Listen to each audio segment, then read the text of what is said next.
Hi folks, how's it going? It's Des Catties. Join me in the shed. This isn't a tales from the shed. This is just what I'm doing right now is I'm going to be taking you through a little bit of axe maintenance. I've already sharpened my axes. What I'm going to do now is I'm just going to go through the process of treating the wood, the handle and the leather work with the axe cover, the axe sheath, whatever you want to call it. And I'm going to show you a couple of methods. Now, one is obviously using boot polish.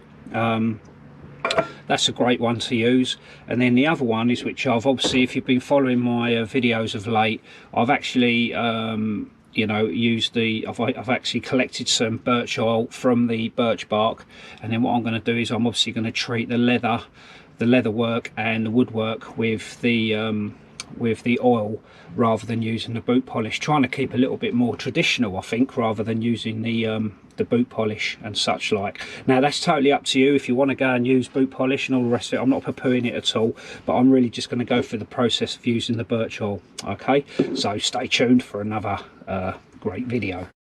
Right, so I'm out the camera at the moment. So as I say, you know, you can treat the leather cover, axe sheath, whatever you want to call it, with boot polish, brown polish, black polish, whatever. Put you know, a putting on brush and a taking on brush, and then brushing your sheath and all the rest of it. But what I'm going to do is, as I say, to keep a little bit more traditional, what I'm going to do is I'm basically going to use some of my birch oil.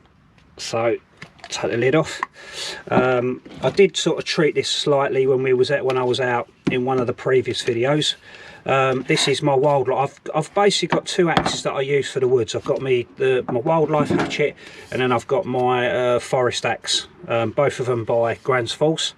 I've got other axes as well. I've got a splitting axe, but that's just a cheap one that I've got from Lidl's that I use in the garden just for splitting wood for the log stove. Okay, so you can do this a number of ways. I mean, obviously you can sort of, what I sometimes do is you can either heat the wood up ever so slightly, and then rub the oil on so it obviously penetrates into the wood. You can do it straight onto the axe, onto the wood as is, okay, and then also with the leather work, okay, you can rub it into there as well. So what we're going to use just for this sort of demonstration then is I'm going to use the wildlife hatchet. And obviously there's my birch oil, and I've also got a brew as well, because that's very important. Okay, so what we're going to do then first of all is we're going to treat the leather work. All right, so there's the oil. Obviously it does, once it's cooled down, it does solidify, but it's obviously still soft enough. Now if I just dip my finger in it, I mean, that's the kind of consistency of the oil when it comes out. All right, and then what I'm going to do, as I say, I'm literally just going to rub that into the leather work.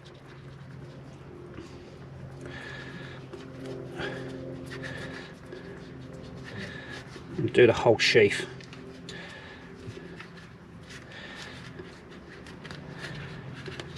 Gives off such a lovely smell, really does. If you've not done this, it's a nice one to try. I think nice little project. I mean, obviously it's a good idea to obviously keep on top of your knife and axe maintenance,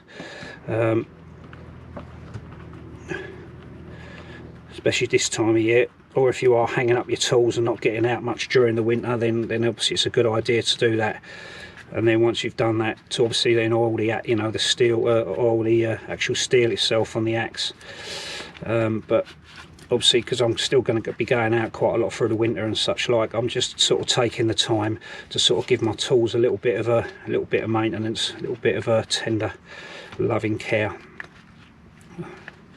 So I won't actually, once that's done now, I won't actually do anything with it. I'll literally just hang it up and allow the oil to sort of penetrate into the leather and let it do its thing. The reason why I've got the electrical tape on now is basically if I drop it onto the ground, then obviously I'll be able to see it. A little tip there. And that'll do for the axe sheath. Okay, and then secondly, now we're going to do the rest of the handle, and I'm also going to do going to do the leather overstrike sleeve that I've got on there. They seem to be quite popular now, the old overstrike sleeves. I don't have one on my forest axe, but I've got one on the wildlife hatchet. Some people make them out of paracord, some people use leather sheaths, like leather cuffs and that sort of thing. That's just down to you as an individual. So literally just, you know, rub that, give that a nice, it gives it a nice sheen. It gives the wood a nice sheen as well, and it obviously darkens the wood, gives it that rustic sort of used look, which is what I love in my tools anyway. I love seeing tools being used. You know, we all like to see tools being used and all that sort of stuff. So I'll give that a good nice rub in there. The reason why I've got that little bit of cord on there is that sleeve did start slipping, so literally I'll put that bit of cord on there just to stop it from, I mean obviously it still rotates at the top end of the axe, but it doesn't obviously slip down the handle. And then what I'm going to do is I'm going to put a little bit on here. I don't normally treat this, but because obviously for the purpose of the video and the oil, I'm going to give this a see what it does to the leather. We're obviously going to darken it because of the colour. I'm not really that bothered too much. I mean, I'd probably, if I had sort of a real fancy overstrike sleeve on there, then I'd be more concerned, but I'm not really going to go over the top with this.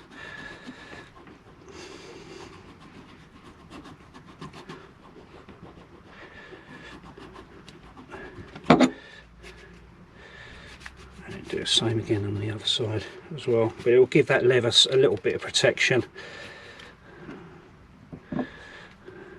And obviously darkens it because of the colour of the nature of the oil, with the bachelor oil in it and so on and so forth. So I'll give that a little bit of protection there. So so there we go. So there's the that's the axe and the cover there. And then what I'm going to do, what I'm hoping to do with this is the knife that I rehandled, the Brusletto one. So what I'm going to do is I'm not going to bother doing the leather work on that, because I've literally ordered some new birch and some new birch sheets, because obviously the birch that we get here in this country isn't that great, you know, for making leather sheaths and such like, for making birch sheaths and stuff like that. So what I've done is I've recently ordered some off eBay.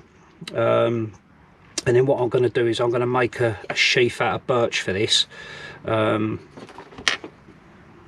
what I am going to do is I am just going to treat the handle, just going to rub some of the oil into that handle.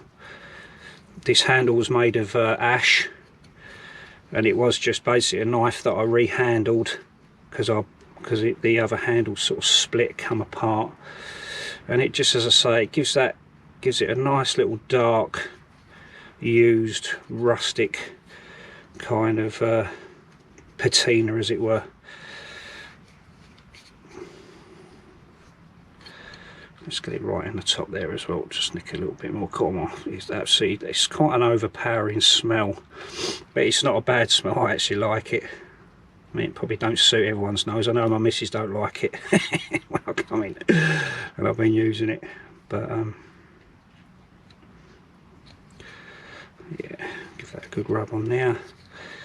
Give it a good one on the end. It's just lovely. The sort of it helps pull the grain out ever so slightly as well, and obviously what I have done with this anyway, I've burnt a little bit of a pattern into it anyway. Just taking the excess off the blade there at the bottom,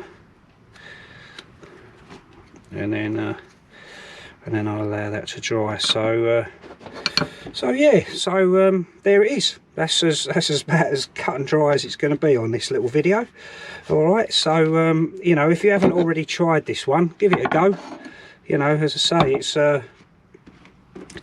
just a little bit more traditional, I think, rather than just using boot polish and the like there. All right, so bit of birch oil, and treat your furniture. Obviously not your house furniture, but obviously your axe furniture and knife furniture. If you are, you know, you've got knives with wooden handles, and yeah, obviously axes most of the time I've got wooden handles anyway, but you know, plus your leather work as well, give it a nice bit of protection, and obviously darkens up the leather, lubricates it, protects it, and so on and so forth. Okay. So there it is, folks. Hope you like that video. Very quick, sweet, to the point. All right, so as I say, you know, give it a go. If you haven't already made some birch oil, give that one a crack as well. You know, just need a couple of tins. Obviously, if if you've come straight onto this video and not seen some of my previous ones I've been making the birch oil, maybe go back and have a look at them if you so wish to. And as I say, a couple of tins. Pack one of the tins up with birch bark. Other tin placed into the ground, fire over the top with the other tin with the birch bark on it, and then allow the oil to drip through into the your container. And then once that's cooled down, you can then drip it, collect it into a tub such as something like this.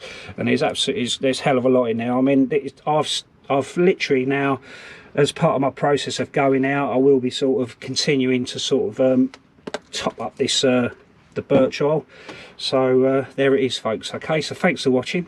All right, take care, stay safe, and I'll see you on the next video.